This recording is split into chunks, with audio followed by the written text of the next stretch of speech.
Ассалому алейкум. Силерге Кудайдын батасы тийсин, кымбаттуу достор. Микрофондо алып баруучулар Кемелбек Жуманазаров, Алтынбек Ынтымак, Гүлайым Жаманкулова. Биздин бүгүнкү программабыздан сиздер табигый аракеттер же тонус, башкача айтканда денени муздак суу менен сүрүүнүнүн пайдасы жөнүндө биле аласыздар. Ошондой эле биз Ыйсанын садагага чабылган өлүмү жана анын аткарылышын көргөзгөн пайгамбарлык деген диний темага сиздердин көңүлүңүздөрдү бурабыз. Биз менен болуңуздар. Кудай сиздерге жакшылык жана тынчтык берсин.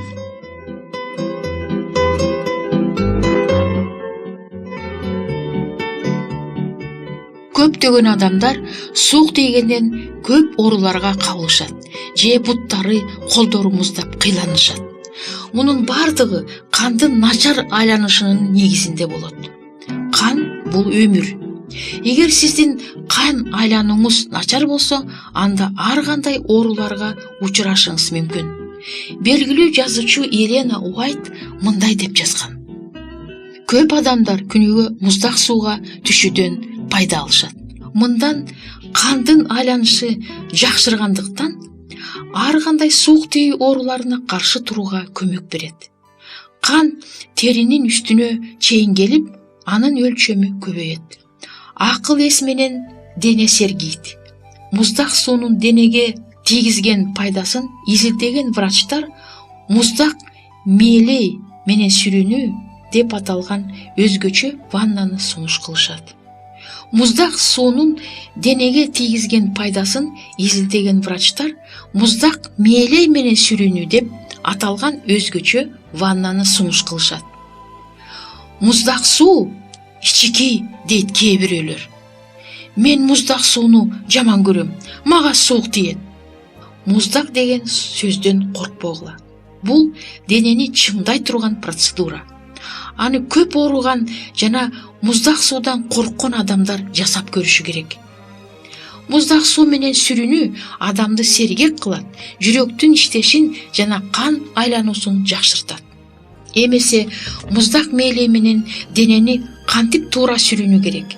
Бул мээлейди силер сүргүдөн тигип алсаңар болот. Эгер тиге албасаңар, колуңарды жөн гана кичирээк сүлгү менен ороп алгыла.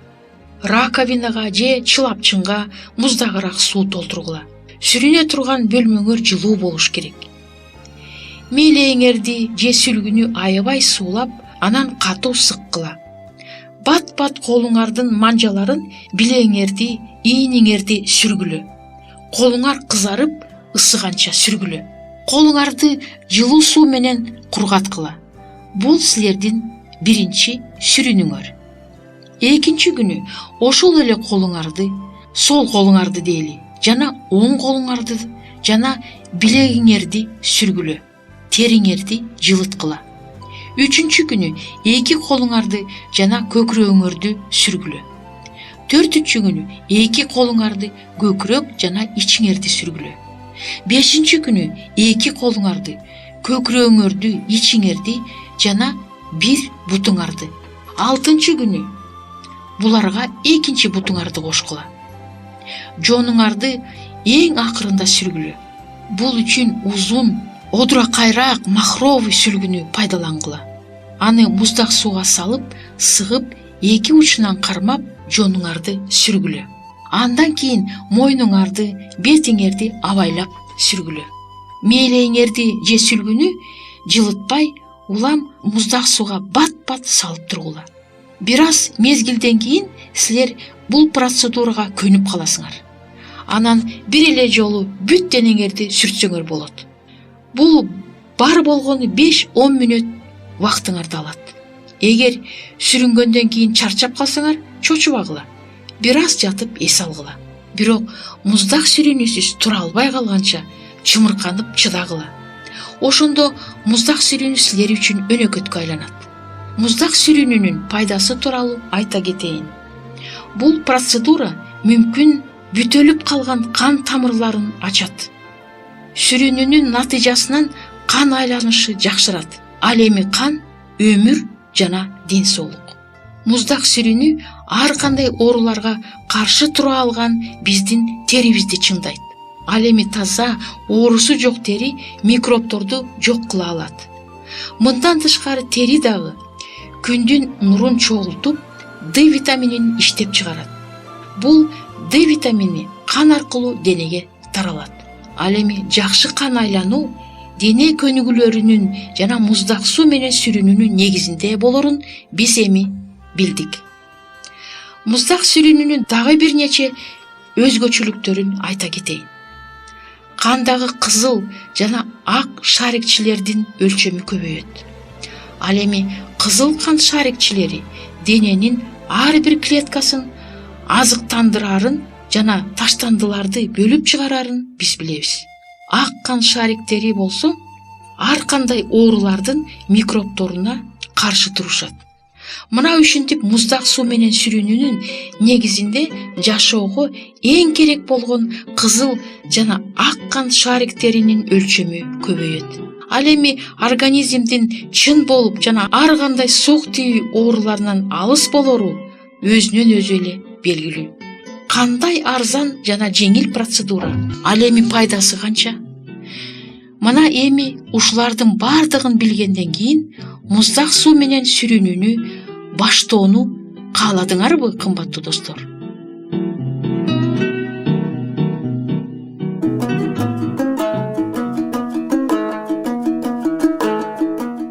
Эгер сиздерде суроолор болсо же көбүрөөк маалымат билем десеңиз, анда биздин WhatsApp номерибизге жазыңыз. +1 301 760 60 70. Кайрадан +1 301 760 60 70.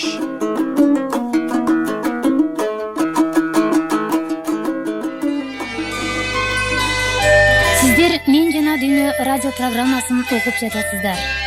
Ким өзүнүн ден соолугун, ошондой эле руханий ден соолугун чыңдагысы келсе жана үй бүлөдө болгон түйшүктөрдү чечүүгө муктаж болсо, биздин радио программаларыбыз жардам берет деп ойлойбуз.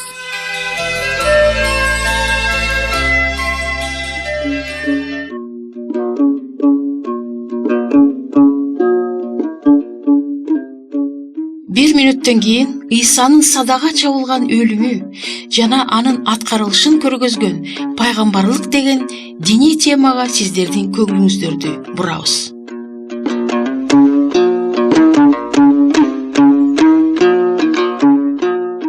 Ыйсанын айкашкан жыгачтагы садагага чабылган өлүмү тууралуу Тооратта көптөгөн кылымдар бою алдын ала айтуулар бар. Мына ушул алдын ала айтылгандардын бардыгы туура чыккан. Тоораттагы алдын ала айтылган пайгамбарлыктар Ыйса жерге келерден жүздөгөн жылдар мурун эле айтылган болчу. Биз азыр ушул пайгамбарлыктардын айрымдарына гана токтолобуз. Биринчи пайгамбарлык: Исаны шайтан 30 күмүш колого сатып жиберет деп алдын ала айтылган. Бул жөнүндө биз Тоораттан Закария пайгамбар китебинин 11-бабынын 12-ырынан окуп биле алабыз. Бул алдын ала айтуу туп-туура келген. Бул жөнүндө биз Инжилден, Матфейдин китебинин 26-бабынын 14-15-ырларынан окуй алабыз. Ошондо 12-нин бирөөсү Жүйүт Искариот деген киши диний башчыларга барды жана айтты: "Мен ага чыккынчылык кылып, силерге кармап берсем, мага эмне бересиңер?" Алар ага 30 күмүш колону сунуш кылышты. Экинчи пайгамбарлык: Ыйсаны токмоктошуп ал жаракаттанат деп айтылган. Бул жөнүндө биз Тоораттан Исайя пайгамбардын китебинин 53-бабынын 5-ырынан окуй алабыз. Бирок ал биздин күнөөлөрүбүз үчүн жаракаттанган. Биздин дүйнөнүн жазасын ал көтөргөн жана анын жаракаты аркылуу биз айыктык. Бул алдын ала айтуунун аткарылышын Инжилдин Луканын китебинин 22-бабынын 63-65-ырларынан окуй алабыз. Ыйсаны кармашкан адамдар аны келекелеп урушту. Анын көзүн жаап, бетке ургулап, андан сурашты: "Эгер сен пайгамбар болсоң, сени ким урганын билип берчи?" Ага каршы дагы бөлөк көптөгөн жаман сөздөрдү айтышты. Үчүнчү пайгамбарлык: Ыйса азап чегүүлөрдү унчукпастан көтөргөн. Бул жөнүндө Тооратта алдын ала айтылган. Исайя пайгамбардын китебинин 53-бабынын 7-ырында буларды окуп билебиз. Ал азап көрүп жаза тартты, бирок эч качан каршылык көрсөткөн жок. Жана барымтага алып бараткан койго окшоп унчукпады. Ал жүнүн кыркып жаткан козудан да жоош болчу, бирок өзүн коргоо үчүн бир да сөз айткан жок. Бул алдын ала айтуунун аткарылышын Инжилден Петрдин 1-катынын 22-бабынын 24-ырларынан окуй алабыз. Ал эч качан күнөө кылган эмес жана анын оозунан эч жаман сөз чыккан эмес. Ачуу тил угуп, ал кайра ачуу тил тийгизген эмес. Азап тартып эч кимди коркуткан эмес. Тескерисинче аны адилет сотко тапшырган. Биз күнөөдөн арылып, адилет жашашыбыз үчүн ал биздин күнөөлөрүбүздү өзүнүн денесинде айкаш жыгачка алып чыгып кеткен. Анын жараты менен силер айыктыңар. 4-чү пайгамбарлык. Исаны сабашып ага түкүрүшкөн. Бул жөндө Тораттын Исайя пайгамбардын китебинен 50-бабынын 6-ырында мындайча жазылган. Мен бул адамдарга мени кыйноого, сакалымды жулууга уруксат бердим. Мен аларды суук сөздөрүнөн жана түкүрүгүнөн жүзүмдү катпайм. Бул пайгамбарлыктын аткарылышын биз Инжилден Марктын китебинен 15-бабынын 19-ырынан окуй алабыз. Алар аны таяк менен башкарышып, бетине түкүрүшкөн. Ага сыйынып жаткансып, тизе бүгүп турушуп шылдыңдашкан. 5-чи пайгамбарлык. Ыйса шылдыңга алынат деп алдын ала айтылган. Бул жөндө Забурда 21-бабынын 8-ырында жазылган. Мен эмне адам эмесминби? Мен куртмунбу? Эл менден уялып жек көрүшөт. Мени көргөндөрдүн бардыгы мени табалап кордоп, баш чайкашат.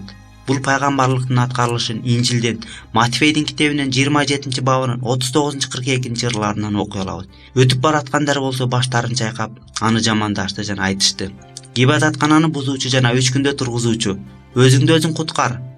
Эгер сен Кудайдын уулу болсоң, айкашкан жыгачтан түшсөңчү. Жана диний башчылар менен окумуштуулар жана аксакалдар шылдыңдап айтышты: Башкаларды куткарды, өзүн өзү болсо куткара албайт. Эгер ал Израилдик падыша болсо, айкашкан жыгачтан түшсүн. Ошондо биз ага ишенип калабыз. 6-чы пайгамбарлык. Аскерлер Исанын кийимин келишим менен бөлүп алышат деген алдын ала айтуу айтылган. Бул жөндө биз Забурдун 21-бабынын 19-ырынан окуп билсек болот. Менин кийимимди өз ара бөлүшүп жатышат. Мен чапанымдын үстүнө келишим кармашты. Бул пайгамбарлык туп-туура аткарылган. Бул жөндө биз Инжилден Иоанндын китебинен 19-бабынын 23-24-ырларын окуп билебиз. Аскерлер Исаны жыгачка катап бүткөндөн кийин анын кийимдерин алышты жана аларды 4 бөлүккө бөлүштүрүп, ар бир аскерге бирден беришти. Ошондой эле алар анын ич кийимин алышты, бирок ал бир бүтүн болуп токулган болчу. Ошондо алар бири-бирине мындай деп айтышты: Келгиле, муну жыртпайлы, кимибизге тиерин келишим кармап бөлөлү. 7-чи пайгамбарлык.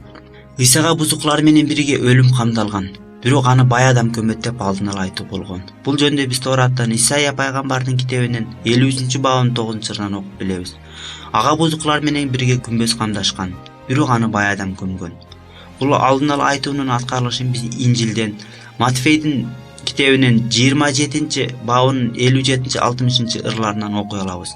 Кеч киргенде бир бай киши келди, аты Жусуп, ал да Исанын шакирти болчу. Ал Пилатка барып, Исанын денесин сурады. Ошондо денени ага берүүнү Пилат буйрду. Денени алып, Жусуп аны таза кепенге ороду. Жана аска ташты каздырып, жасаткан кабырстанга койдурду да мүрзөнүн оозуна бир ташты оодартып, жаптырып жөнөп кетти. Кымбаттуу достор, силерден мынтип сурагым келет. Бизди эмне күтүп турганын алдын ала ким айтып бере алат? Жок дегенде бир күн, бир ай же бир жыл мурун алдын ала айтып бере алабы? Жада калса биз бир сааттан кийин эмне болоорун билбейбиз. Биз силер менен азыр сүйлөшүп жаткан окуялар Исанын жерге келерине чейин жүздөгөн жылдар мурун эле алдын ала айтылган. Ушул айтылгандар Торат, Забур, Инжил, ыйык жазуулар бул Кудайдын сөзү экендигин көргөзүп турган жокпу? Бул дүйнөнүн болочогун бир гана Кудай биле алат. Исанын жашоосу, өлүмү, кайра тирилиши жана асманга көтөрүлүүсү Кудайдын адамзатты куткаруунун планына кирген. Эми биз Кудайдын китебине ишенебизби?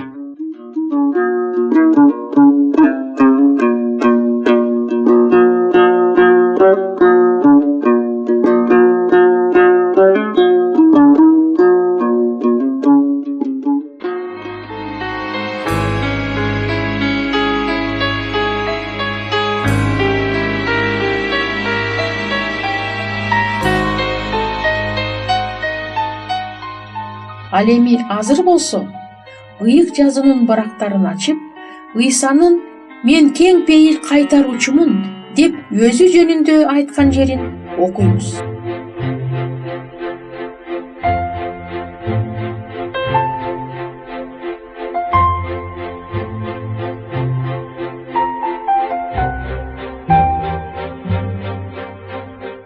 койчу кой жөнүндө кандай камкордук көрсө, Ыйса адамзаттын куткаруучусу да анын окуусун кабыл алып өмүр бою көңүлүнө түйүп, анын жолун жолдогондорго ошондой эле камкордук көрсөтө тургандыгы жөнүндө мындай деп айткан: Силерге чындыкты ыкласым менен айтам. Мен койлорго эшикмин. Менден мурун келгендердин баарысынын маңызы ууру жана каракчы. Бирок аларды койлор уккан жок. Мен эшикмин. Мен аркылуу ким кирсе, ал куткарылат, кирет, чыгат жана жайыт табат. Ууру болсо урдоо үчүн, өлтүрүү үчүн, жок кылуу үчүн келет. Мен болсо аларда өмүр болсун үчүн, болгондо да артыгы менен болсун үчүн келгенмин. Мен кең пейил кайтаруучумун. Кең пейил кайтаруучу койлор үчүн өзүнүн өмүрүн курман кылат. Ал эми жалданган койчу эмес, себеби ал баккан кой өзүнүкү эмес. Койго тийген бөөрүнү көрсө, койду таштап качат. Бөөрү аларды жеп, калганын чил тозгондой кылып качырат. Ал койго чын пейилинен камкордук кылбайт. Мен кең пейил кайтаруучу өз койлорумду билем. Алар мени билет. Мени атам билгендей, ошондой эле мен да атамды билем. Жана өзүмдүн өмүрүмдү койлор үчүн курман кыламын. Менин мындан башка да койлорум бар. Алар бул короого тиешелүү эмес, бирок алар менин үнүмдү угуп, бир короого топтолуп, бир кайтаруучу болот. Мен өзүмдүн өмүрүмдү кайра алыш үчүн бергендигимден атам мени сүйөт. Аны менден эч ким алып кое албайт. Мен аны өзүм берем. Колумдагы бийликти берүүгө да, аны кайра алууга да укугум бар. Бул осуятты мен өзүмдүн атамдан алдым. Ыйсанын ушул ыйык сөздөрүн биз Иоанндан болгон ыйык Инжилде 10-бап 7-18 ырга чейин окуйбуз.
урматтуу биздин угуучуларыбыз, эгерде силерде суроолор пайда болсо же биз менен ой бөлүшкүңөр келсе, бул WhatsApp телефон аркылуу кайрылсаңыздар болот.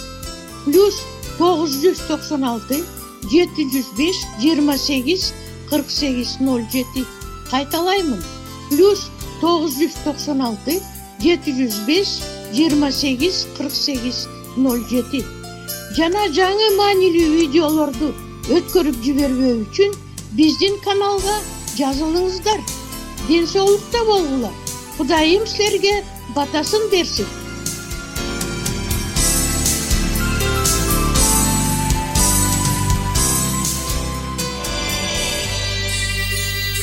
Биздин программабыз соңуна чыкты. Көңүл бурганыңыздар үчүн сиздерге чоң ыраазылыгыбызды билдиребиз. Сиздер менен дагы кайрадан аба толкунунда жолугушабызго деген үмүттөбүз. Саламатта болуңуздар.